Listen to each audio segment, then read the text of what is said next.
The smell hit Jake Morrison first. Every black market station in the galaxy had the same stink of old metal, recycled air, and desperation. Station Kethvar was no different. He walked through the main corridor with his hand near his weapon, eyes scanning every shadow. 3 months ago, he wouldn't have believed he'd be here. 3 months ago, Earth was winning the war. Now they were losing. Badly. The Vrix Collective had changed tactics. Their new ships tore through human defenses like they were made of paper. Colonies were falling every week. Earth Command had sent him on this mission with simple orders. Find something that could change the war. Find it fast. Don't ask too many questions about where it came from. Vorth, the arms dealer, was waiting in his shop. The alien looked like a giant slug with too many eyes. Those eyes all focused on Jake as he entered. "Captain Morrison," Vorth gurgled in surprisingly good English. "I heard you were coming. Earth must be desperate to send someone like you to a place like this." "Show me what you have," Jake said. He didn't have time for small talk. Vorth slithered through his warehouse. Weapons lined the walls from floor to ceiling. Plasma rifles that could punch through tank armor. Graviton bombs that could crush a building into the size of a basketball. Bioweapons that Jake didn't even want to think about. "Very nice," Jake said, keeping his voice neutral. "But we need something else. Something the Vrix haven't seen before." Vorth's eye stalks curled in what might have been a smile. "Ah, you want something they fear." "Yes. Follow me." They went down. The elevator descended for what felt like forever. The lights got dimmer. The air got colder. When the doors finally opened, Jake saw they were in some kind of storage area. Cells lined both sides of the corridor. Some held creatures Jake couldn't identify. Vorth stopped in front of one cell. "Here." Jake looked inside and felt his stomach drop. A human girl sat on the floor. She looked young, maybe 25. She wore a simple gray jumpsuit. But that wasn't what made Jake stare. Her head was encased in a metal cage. The cage covered everything from her jaw up. Dark metal bars formed a complex pattern around her skull. There were narrow slits for her eyes, nothing more. The whole thing hummed with a faint energy that made Jake's teeth hurt. "What the hell is this?" Jake's voice came out harder than he intended. "Read the placard," Vorth said. Jake read, "Specimen 7741K, Species, Homo sapiens, Designation, Katie Wells." "You're selling humans now?" Jake's hand moved to his weapon. Vorth didn't seem concerned. "Not selling. Offering. And not just any human. Look at the cage, Captain. Really look at it." The metal had a strange sheen to it. He'd seen that metal before, in battle reports. "That's Vrix battle steel." "Very good. Do you know how hard it is to work with Vrix battle steel? Do you know what it costs?" "Why would they put that on a human girl?" "Because she is dangerous. Very dangerous." Vorth moved closer to the cell. The girl inside didn't react. She just sat there, hands on her knees, eyes visible through the narrow slits. 3 years ago, the Vrix raided Colony 7. They took prisoners. This one, they caged immediately, within hours of capture. Jake stared at Katie. She looked small, fragile. What makes her dangerous? "The Vrix don't cage everyone they capture, just the ones that terrify them. This cage isn't just a restraint, Captain. It's a suppressor. It keeps something locked inside her. Something the Vrix fear more than your weapons, more than your ships." "That's impossible. She's just a colonist. Ask yourself why the Vrix would waste battle steel on one human girl. Ask yourself why they never removed the cage. Ask yourself what they were so afraid of." Jake looked at Katie again. Her eyes met his through the slits. They were calm, patient, like she'd been waiting for someone to find her. "How much?" The words came out before Jake could stop them. Vorth named a price. It was high, but not as high as Jake expected. "Why so cheap?" "Because no one else wants her. Most species think the cage is the only thing keeping her from becoming a monster. They're afraid if you remove it, she'll kill everyone around her. Vorth paused. Maybe they're right, but you humans have always been good at taking risks. Jake made the transaction. He didn't let himself think too hard about what he was doing. He was buying a person, a human being, but he was also following his orders. Find something that could change the war. Maybe Katie Wells was that something. When he transported her to his ship, the ESS Defiant, his crew stared. His second-in-command, Lisa Hayes, pulled him aside immediately. "Sir, what is that?" "A prisoner of war. We're taking her home." "You bought a person, a human. Do you understand how that looks?" "I understand we're losing the war. I understand we need anything that might help. And I understand the Vricks were scared enough of her to lock her in a cage made of their strongest metal." Lisa looked through the window at Katie. The girl sat in the holding area, still and quiet. What if they were right? What if she's dangerous? "Then we'll find out. Get Dr. Palmer. I want a full medical examination." The examination took hours. Dr. Greg Palmer was thorough. He scanned the cage from every angle, took blood samples through the narrow gaps, monitored Katie's brain activity. Finally, he called Jake to his office. "The cage is integrated with her nervous system," Palmer said. He looked tired. "It's connected to her brain in ways I've never seen. It's actively suppressing something, specifically areas of the brain that control stress response, adrenaline production, and pain tolerance." "Why would they suppress that?" "I don't know. But Captain, the Vricks are methodical. They don't waste resources. If they built this cage, if they've maintained it for 3 years, there's a reason." That night, Jake went to see Katie. She was in the medical bay, sitting on a bed. When he entered, she spoke for the first time. Her voice was muffled by the cage, but clear enough. "You're wondering if you made a mistake." Jake sat down across from her. "Did I? The Vricks captured me during the raid. It took them 6 hours to catch me. In those 6 hours, I killed 43 of their soldiers." Jake felt his breath catch. 43? How?" "My hands, mostly. I found a piece of rebar, a broken stun baton, whatever I could reach." She paused. "I was a teacher before the war. I taught children how to read. When the Vricks came, something inside me just switched on. I wasn't afraid anymore. I just fought, and I couldn't stop fighting." "What happened?" "They finally knocked me unconscious. When I woke up, I had this cage on my head. The Vricks guards wouldn't come near my cell. I could see the fear in their eyes. They were terrified of me." Jake leaned forward. "What did you feel during those 6 hours?" Katie was quiet for a moment. Through the eye slits, Jake saw her blink slowly. "Nothing. Everything. My body knew exactly what to do. Fear was just gone. Like something turned off all the parts of me that would make me stop. I fought until they stopped me. If they hadn't, I think I would have kept fighting until my body gave out. The cage stops that.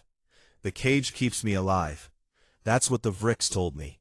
They said without it, I would kill myself from the inside. The human body isn't meant to fight like that. We have limits for a reason." Jake stood and looked at her for a long moment. A teacher. Someone who taught children. Now sitting in a cage because she'd become something the Vricks feared. "We're going back to Earth," he said. "When we get there, I'm going to find out what you really are. And if there's a way to help you." "Help me?" Katie's voice held something that might have been a laugh. "Captain, I don't need help. I need to fight. The question is whether you're brave enough to let me." Jake left the medical bay with those words echoing in his mind. He had come to the black market looking for a weapon. He'd found something else entirely. A human being who had scared the Vricks so badly they'd locked her in a cage and never let her out. The question now was simple. What happened when they removed the cage? And was humanity ready for the answer? The journey back to Earth took 5 days. Jake spent most of that time in meetings with his senior staff, trying to explain why he'd bought a human prisoner instead of weapons. The arguments went in circles. Lisa was the most vocal opponent. "Sir, we could have bought plasma cannons. We could have bought ship upgrades. Instead, we have a woman in a cage who might be completely insane." "She's not insane," Jake said. "She's a soldier who never got the chance to stop fighting. She killed 43 Vricks with her bare hands. That's not normal. Nothing about this war is normal." Dr. Palmer spent every day examining Katie. He ran tests. He scanned the cage. He measured her brain activity and tried to understand how the device worked. On the third day, he called another meeting. "I figured out what the cage does," Palmer said. He put an image on the screen. It showed Katie's brain, with the cage's energy patterns overlaid on top. "It's not blocking pain. It's not blocking fear. It's blocking the feedback loop." "Explain," Jake said. "When humans are in extreme danger, our bodies have an emergency response. Adrenaline, increased strength, faster reaction time.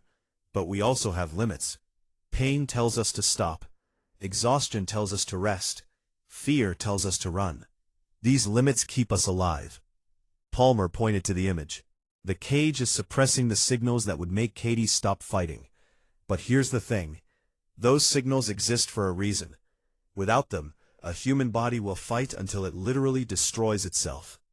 Lisa leaned forward. "So the Vricks put the cage on her to save her life?" "In a way, yes, but also to protect themselves. Think about it. A human who feels no pain, no fear, no exhaustion, who fights with complete commitment until either the enemy is dead or she is. That's not a soldier. That's a living weapon. Can we remove it safely?" Palmer hesitated. "I don't know. The cage has been on her for 3 years. Her neural pathways have adapted around it. Removing it could kill her, or it could trigger the same state she was in during the battle, and this time we wouldn't be able to stop it." "What does Katie say?" "She wants it off, no matter the risk." Jake went to see her that evening. She was in the medical bay, as always. The cage gleamed under the lights. He wondered what she looked like without it. He wondered if he'd ever find out. "Palmer says removing the cage might kill you," Jake said. "I know. You still want to try?" Katie stood up. Even with the cage, she moved with a grace that seemed unnatural. "Captain, do you know what it's like to live in this thing? I can't eat normally. I can barely drink. I haven't seen my own face in 3 years. Every day I feel it humming against my skull. Every night I dream about the weight of it." "But you're alive." "Am I?" Her voice was sharp. "Or am I just a thing the Vricks created? A prisoner they broke and caged? I don't want to live like this anymore. I want to fight, really fight, not because I'm out of control, but because I choose to. If we remove it, and you can't control what happens, then I die fighting. That's better than living in a cage." Jake was quiet for a moment. Then he nodded. "When we get to Earth, I'll make the request, but it has to go through command. This isn't just about you anymore. If there's something about humans that scares the Vricks this much, we need to understand it. You want to weaponize it. I want to win the war. If that means understanding what you are, then yes." Katie sat back down. "At least you're honest." 2 days later, they reached Earth. Admiral Frank Carter was waiting in his office, looking older than Jake remembered. "Morrison, I read your report. Please tell me this is some kind of joke." "No, sir. It's real." Carter pulled up images of Katie on his screen. "You bought a human prisoner for the price of a gunship. A prisoner who might explode into a killing frenzy if we remove her cage. And you want authorization to do exactly that." "Yes, sir, because she's not the only one." Jake put his own files on the table. "I did research during the trip back. There are reports of similar incidents across the colonies. Humans who fought beyond normal capacity, who showed no fear, no pain response, who kept fighting long after they should have died." Carter read through the files. His expression grew darker with each page. "The Vricks have been caging humans for years. We just didn't know why. They know something about us that we don't know about ourselves. They see us as a threat on a level we don't understand. Sir, we're losing this war with conventional tactics. Maybe it's time we tried something unconventional. Like turning our own people into berserkers? Like understanding what we're capable of and using it strategically. The debate went up the chain. Jake briefed generals and politicians. Scientists and ethicists weighed in. Some called it barbaric, others called it necessary. The war raged on while they argued. Finally, 3 weeks after returning to Earth, authorization came through. Operation Breakthrough. They would attempt to remove Katie's cage under controlled conditions, with full medical support and armed guards in case things went wrong. Katie took the news calmly. When? Tomorrow. Are you ready? I've been ready for 3 years. The surgical bay was prepared like a fortress. The best neurosurgeons Earth had were assembled. Armed guards stood at every entrance. Medical equipment lined the walls, ready to respond to any emergency. Katie walked in wearing a simple hospital gown. She looked small among all the equipment and armed personnel. But when she lay down on the surgical table, Jake saw something in her eyes. Not fear, anticipation. Whatever happens, she said, thank you for trying. Jake stood in the observation room with Lisa, Palmer, and a dozen other officers. They watched as the surgical team began working on the cage. It took hours. The device was integrated deeply, more deeply than anyone had realized. Finally, the lead surgeon spoke. We're ready for final removal. Once we disengage the locks, the cage will come off, but the neural suppression will end immediately. There's no way to do this gradually. Do it, Katie said. The surgeon pressed a control. There was a sound like 1,000 locks opening at once. The cage split apart and lifted away from Katie's head. For a moment, nothing happened. Then Katie screamed. It wasn't a scream of pain. It was a scream of release, like something that had been compressed for 3 years, suddenly expanding. Every piece of equipment in the room went crazy. Her heart rate spiked. Brain activity went off the charts. Her body convulsed on the table. Sedate her, someone shouted. No. Palmer's voice cut through the chaos. Look at the readings. She's not in distress. She's adapted. Jake watched as Katie's body went through what looked like a seizure. But gradually, the convulsions slowed. Her breathing steadied. The monitors began to show more normal patterns. When Katie finally opened her eyes, Jake saw tears running down her face. She reached up and touched her skin. Just skin. No metal. No cage. Katie? Palmer's voice was gentle. How do you feel? She sat up slowly, like I'm going to explode. Like everything is too much. Colors are too bright. Sounds are too loud. I can feel my heartbeat in my fingers. That's normal. The suppression is wearing off. Your nervous system is recalibrating. Katie looked at her hands. They were still shaking. I need to move. I need to do something or I'm going to lose my mind. They took her to the training deck. It was a huge empty space designed for combat drills. Armed guards stood ready at every exit. Jake and the others watched from the observation room. Katie walked to the center of the deck. For a long moment, she just stood there, breathing. Then she moved. Jake had seen soldiers fight. He'd seen the best fighters humanity had. This was different. Katie moved like water, like lightning, like something that couldn't be contained. She attacked the training dummies with speed and precision that should have been impossible. Her reaction time, Palmer said, staring at his instruments, it's 40% faster than normal. And her strength output, she's generating force that should be tearing her muscles apart. But she's not injured? No, it's like her body has adapted, like it knows how to channel that energy safely. Katie fought for 20 minutes without stopping.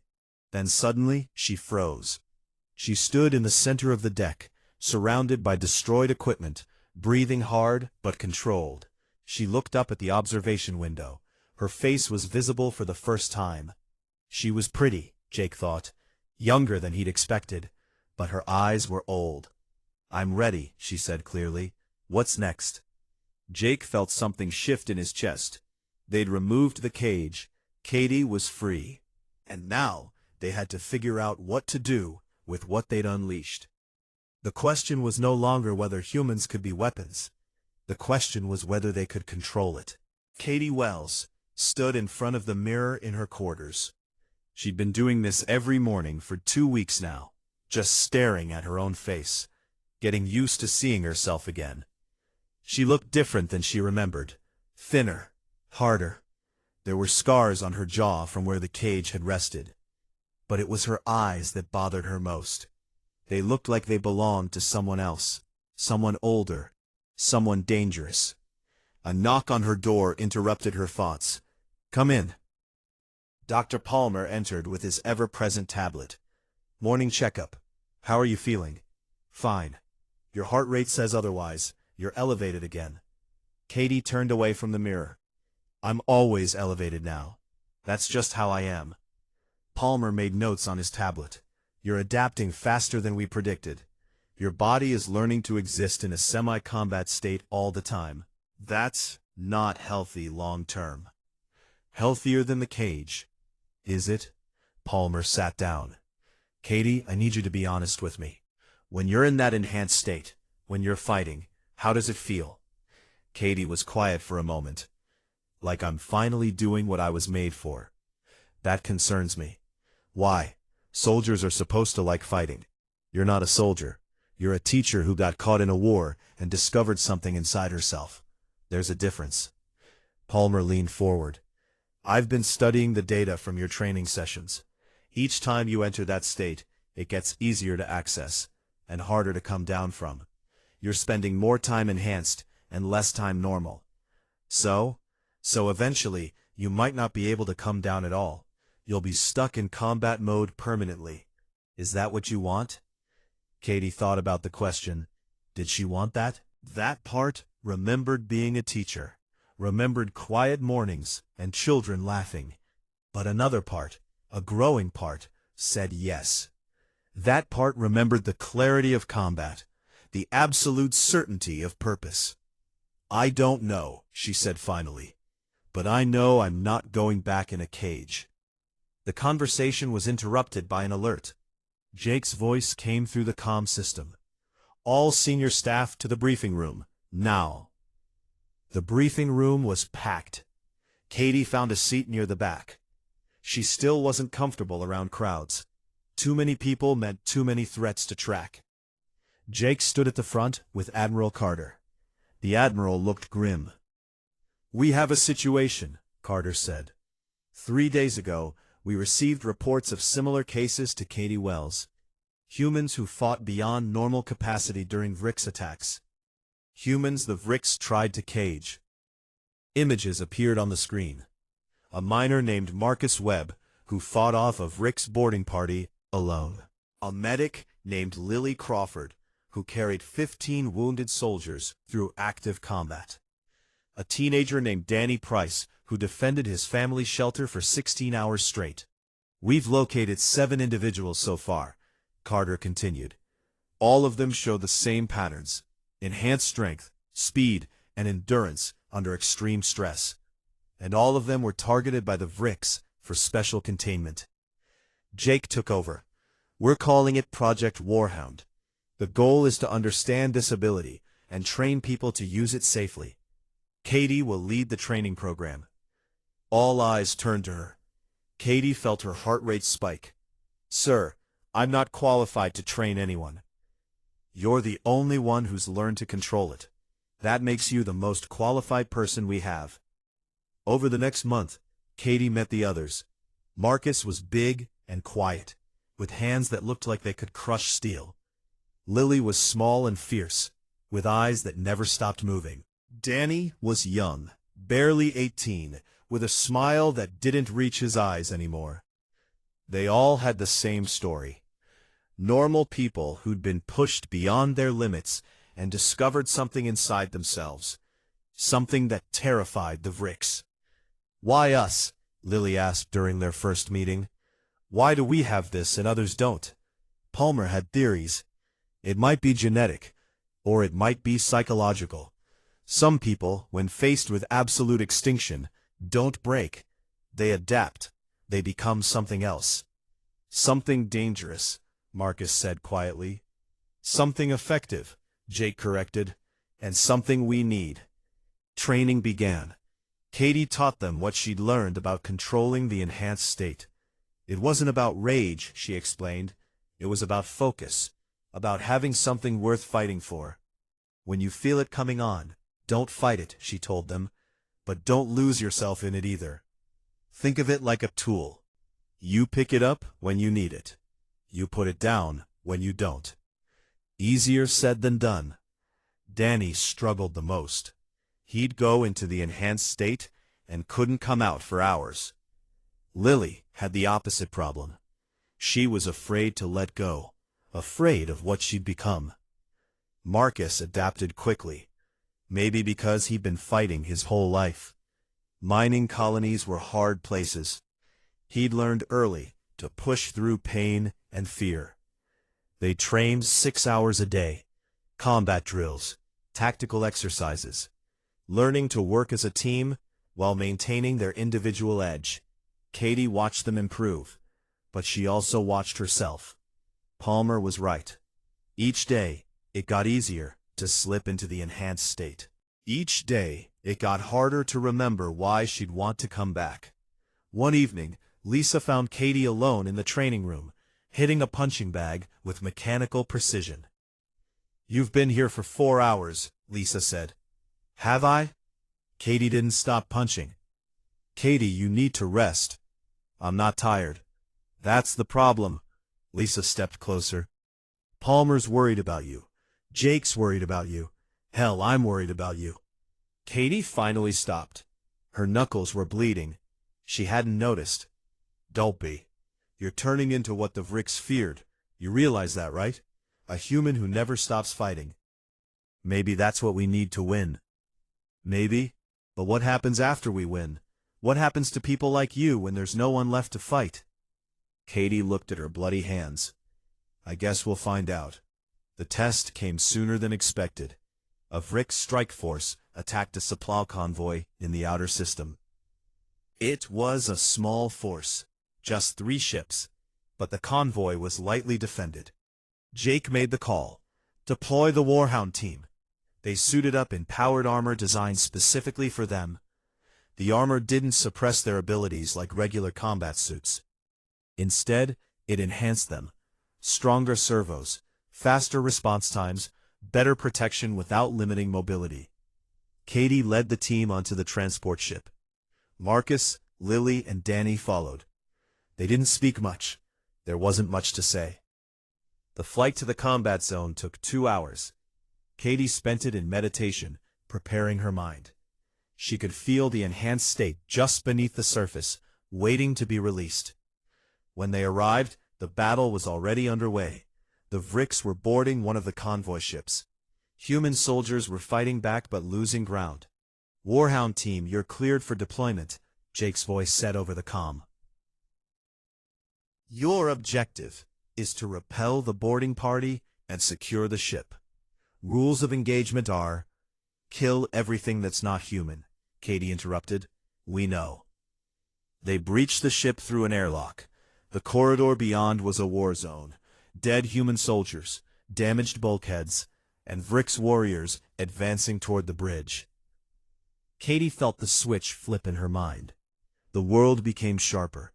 Time seemed to slow. Her body moved before she consciously decided to move. The first Vricks didn't see her coming. She hit it with enough force to crack its armor. The second one raised its weapon. She was inside its guard before it could fire. Her armored fist crushed its throat. Behind her, the others were engaging. Marcus fought like a tank, unstoppable and overwhelming. Lily moved like a dancer, precise and deadly. Danny was pure fury, all youth and rage, channeled into perfect violence. They moved through the ship like a storm. The Vricks, encountering humans who fought with their own legendary ferocity, began to retreat.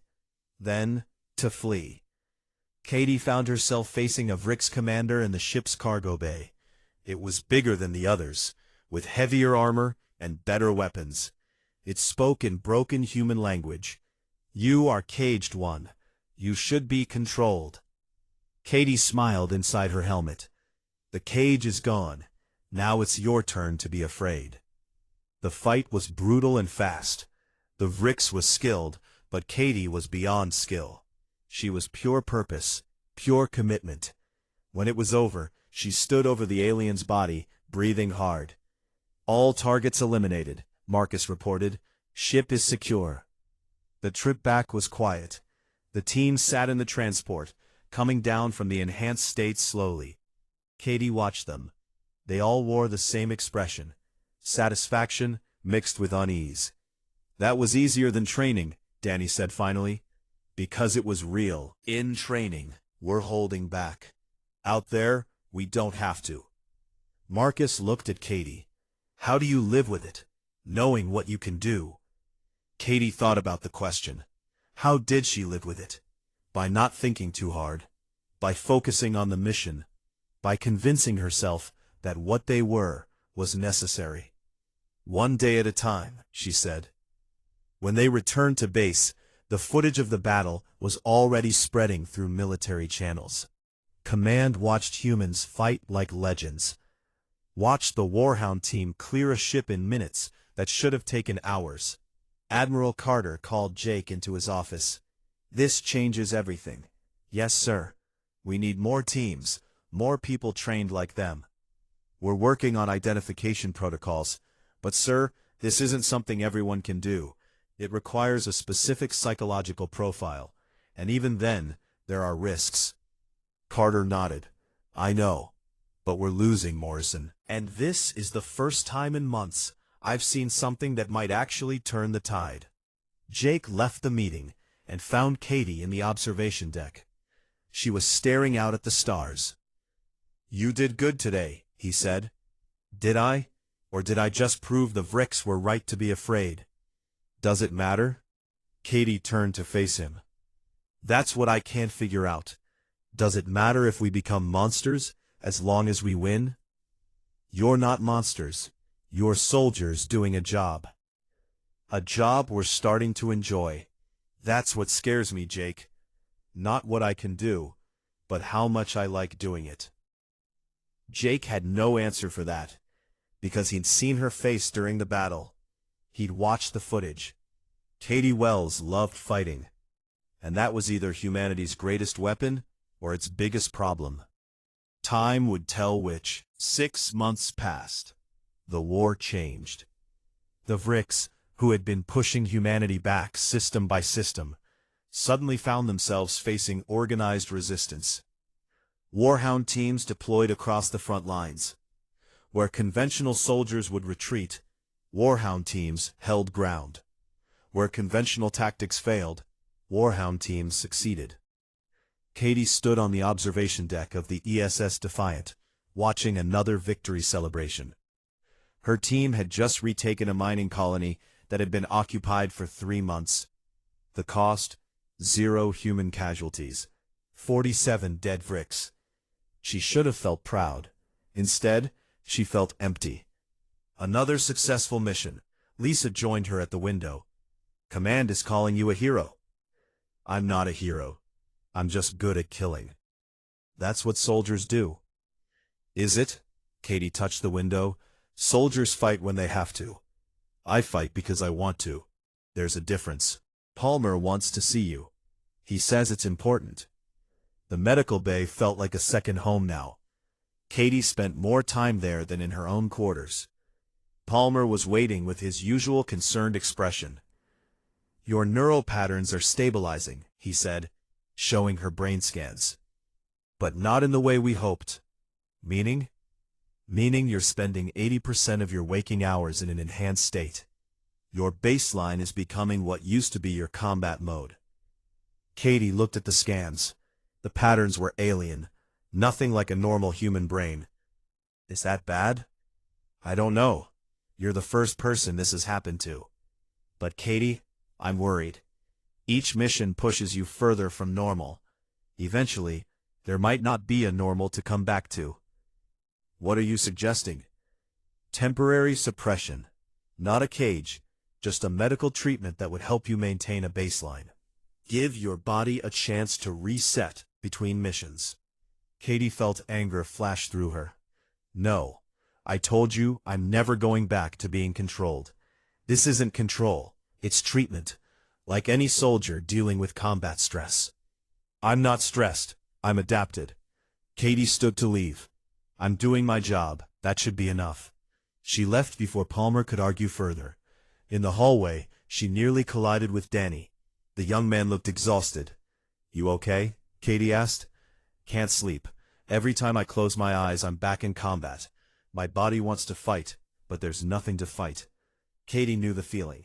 Come on, let's go to the training room. They spent 2 hours sparring. Not training, just fighting. Letting their bodies do what they were built for now. When they finally stopped, both were breathing hard, but calmer. This isn't normal, is it? Needing to fight just to feel okay. Nothing about us is normal anymore. Do you ever regret it? Removing the cage? Katie thought about the question. Did she regret it? No. I regret what made the cage necessary, but I don't regret being free. The next morning, Jake called an emergency meeting. The Vricks were launching their largest offensive yet. A full fleet heading straight for Earth's outer colonies. This is it, Admiral Carter said. If we lose these colonies, Earth is next. We're deploying everything we have.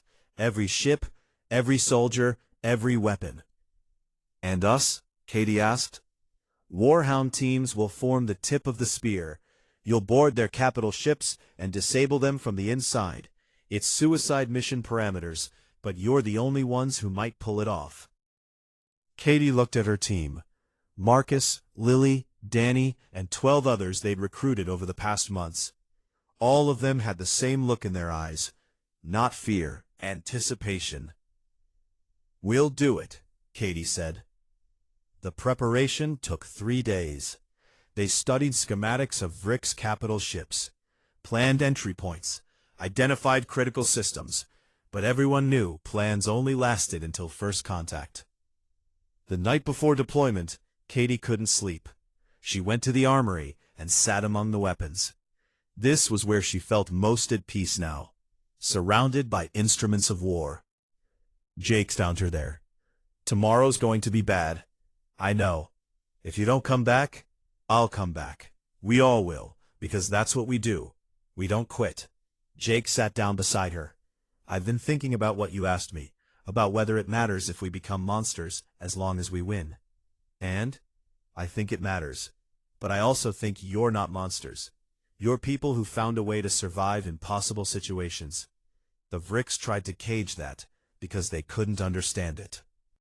They thought it was madness. Maybe they were right. No, madness is random, destructive. What you do is focused, controlled. You fight for something, not just because you can. Katie wanted to believe him, but she'd seen herself in combat. She'd felt the joy of it, the pure, clean simplicity of destroy or be destroyed. I hope you're right, she said. The battle began at dawn. The Vricks fleet was massive, 60 capital ships, hundreds of smaller vessels. The human fleet looked tiny in comparison. But size wasn't everything. Warhound teams boarded assault shuttles. Each team had a target. Katie's team was assigned to the flagship, the largest Vricks ship in the fleet. The shuttle ride through the battle was chaos. Explosions lit up space. Ships died on both sides. Katie watched it all with detached calm. Soon she'd be inside the enemy ship. Soon she'd be fighting. That was all that mattered. They breached the flagship's hull with shaped charges. The corridor beyond was full of Vricks soldiers waiting for them. Katie didn't hesitate. She charged. The enhanced state came instantly now. No build-up, no transition, just on. The world became sharp and clear, every enemy movement telegraphed, every weakness visible. She fought through the corridors like a force of nature. Behind her, her team followed, each member locked into their own combat state. They moved as one organism, flowing around obstacles, overwhelming resistance. Alarms blared. Vrik's reinforcements arrived. Didn't matter. The Warhound team adapted, fought harder, pushed deeper into the ship. Katie found herself in the command center. A Vrik's commander stood there, massive and armored. She recognized the markings. This was the one who had ordered Colony 7 destroyed, the one responsible for her cage. It spoke in perfect human language. You should be controlled, caged, safe. Katie felt something cold settle over her. Not rage, certainty. You were right to fear us, but you were wrong to think you could contain us. The fight was everything she'd been waiting for. A worthy opponent, a real challenge. The Vrik's commander was skilled, experienced, equipped with the best weapons and armor. But Katie was human, and humans didn't know when to quit. She won. When it was over, she stood in the command center, covered in blood that wasn't hers, breathing hard but steady. Target neutralized, she reported. Command center secured. Around the flagship, other Warhound teams were reporting similar successes. Ship after ship fell silent as their commanders were eliminated. The Vrik's fleet, suddenly leaderless, began to break apart. The human fleet pressed the advantage. What should have been a defeat turned into a victory. The Vrik's retreated, their massive offensive shattered. Katie watched it all from the flagship's observation port. She should have felt triumphant. Instead, she felt the combat state finally beginning to fade, and with it came the crash. Her hands started shaking. Her heart rate, which had been steady even during intense combat, suddenly spiked. The world became too bright, too loud, too much. Katie? Marcus was beside her. You okay? I don't know. Palmer's voice came through her comm. All Warhound team members, return to base immediately. You need medical evaluation. The trip back was a blur. Katie sat in the shuttle, watching her hands shake, feeling her heart race. Coming down had never been this hard before. In the medical bay, Palmer ran his tests with increasing concern. Your cortisol levels are through the roof. Your adrenal system is exhausted. Katie, you pushed too hard. I did what needed to be done. You almost burned yourself out. Look at these readings. Your body is starting to break down from the strain. Katie closed her eyes. She'd known this was coming. Palmer had warned her. But she'd ignored it, because fighting was easier than thinking about consequences. Can you fix it? With rest, real rest. No combat, no training. Let your body recover. How long? Weeks, maybe months. Katie laughed, but there was no humor in it. We don't have months. The war's not over.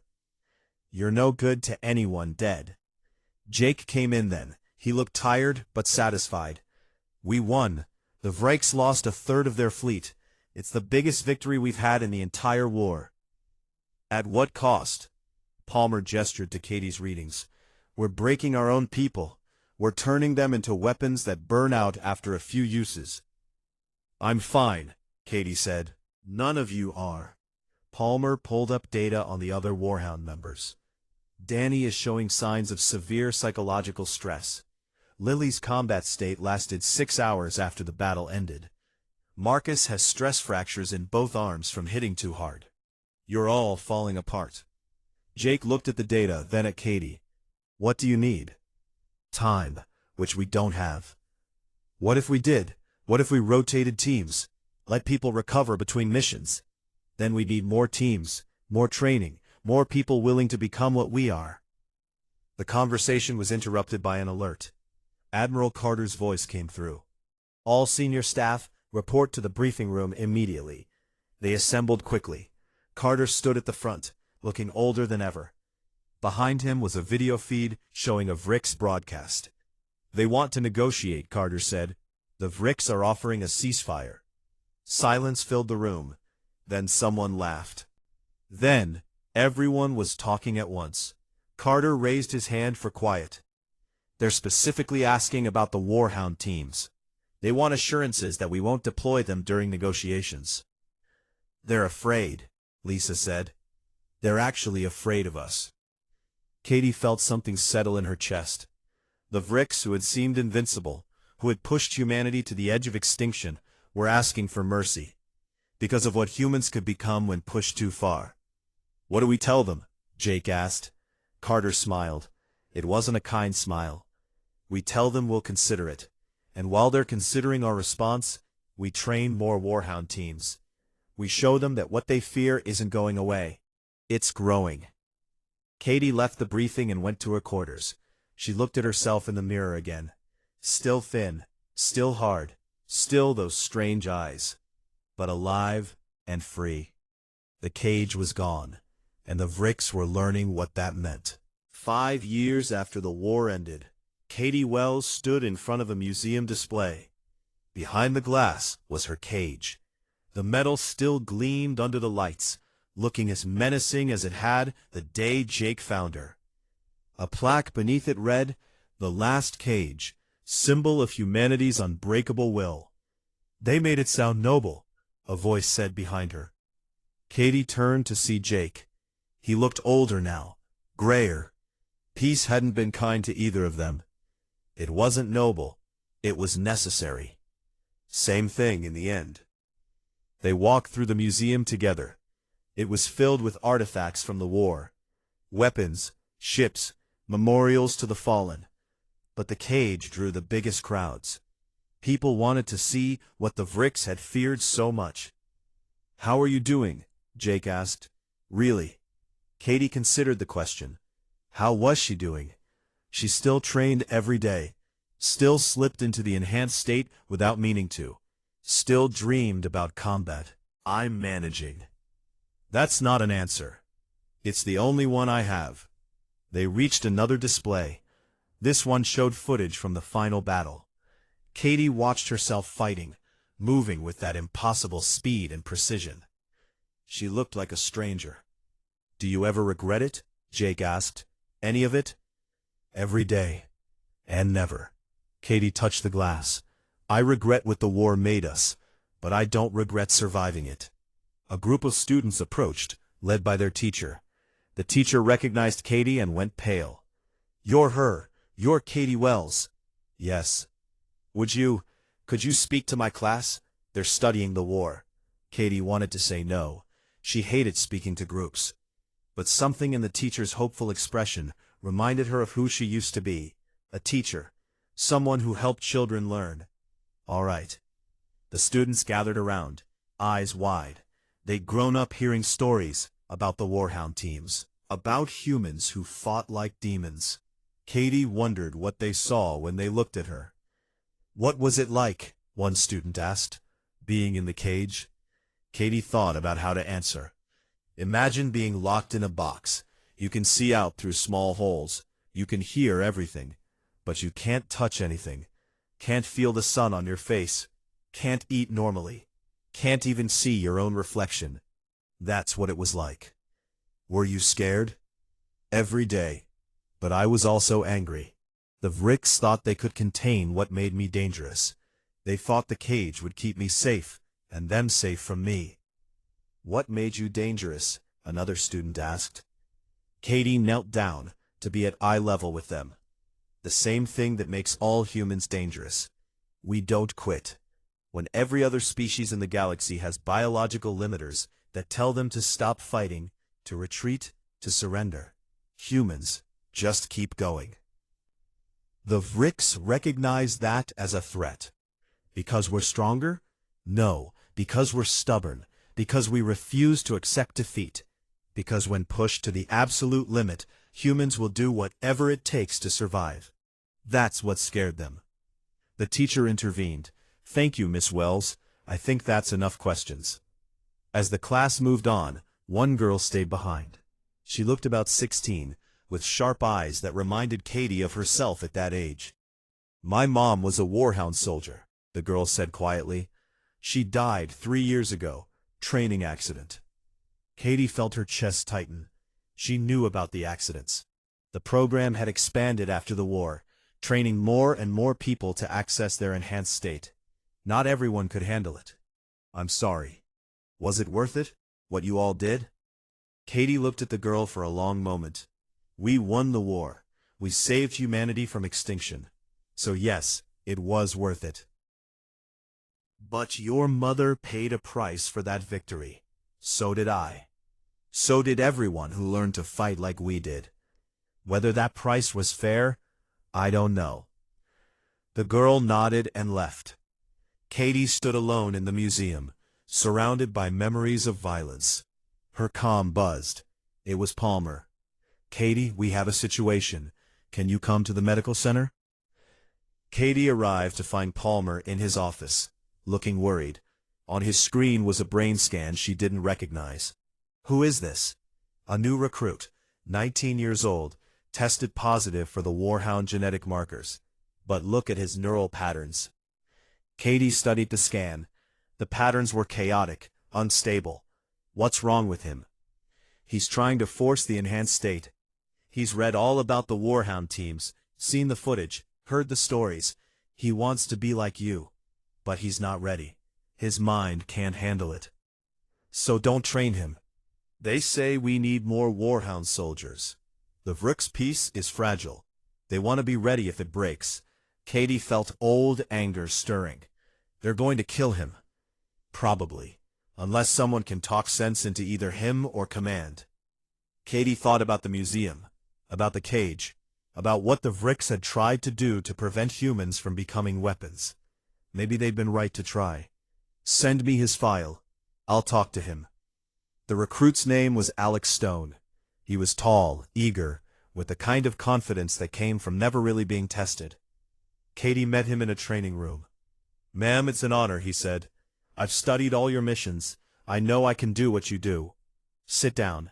He sat. Katie paced in front of him, choosing her words carefully. What do you think the Warhound program is? Elite soldiers. The best humanity has. People who can access enhanced combat abilities. Wrong. The Warhound program is a collection of broken people who found a way to weaponize their trauma. We're not elite. We're not special. We're damaged. Alex frowned. But you saved humanity. Yes, at the cost of becoming something less than human. Do you understand what it means to live in a permanent combat state? To always be ready to kill? To need violence like other people need food? I can handle it. Katie stopped pacing and looked at him directly. Your brain scans say you can't. You're forcing something that should come naturally under extreme stress. You're trying to become what I am, and it's going to break you. I want to serve. Then serve as a regular soldier. Be normal. Be healthy. Leave the broken weapons to those of us who don't have a choice anymore. Alex stood up, angry. You don't get to decide who's worthy. No, but I get to warn you. I spent 3 years in a cage because the Vrooks were terrified of what I could do. When they removed it, I thought I was free. But I wasn't. I just traded one cage for another. This one doesn't have bars. It's made of who I became, who I had to become. She moved closer to him. Every day I want to fight. I need to fight. My body craves combat like an addiction. I can't sleep without dreaming about killing. I can't relax without feeling like I'm failing somehow. That's what you're volunteering for. That's what this program really is. Alex was quiet for a moment. Then he said, I still want to try. Katie sighed. She'd known he would say that. They all did. The glory of war always looked better than the reality of peace. Then I'll train you. But when you can't handle it, when your mind starts breaking, don't say I didn't warn you.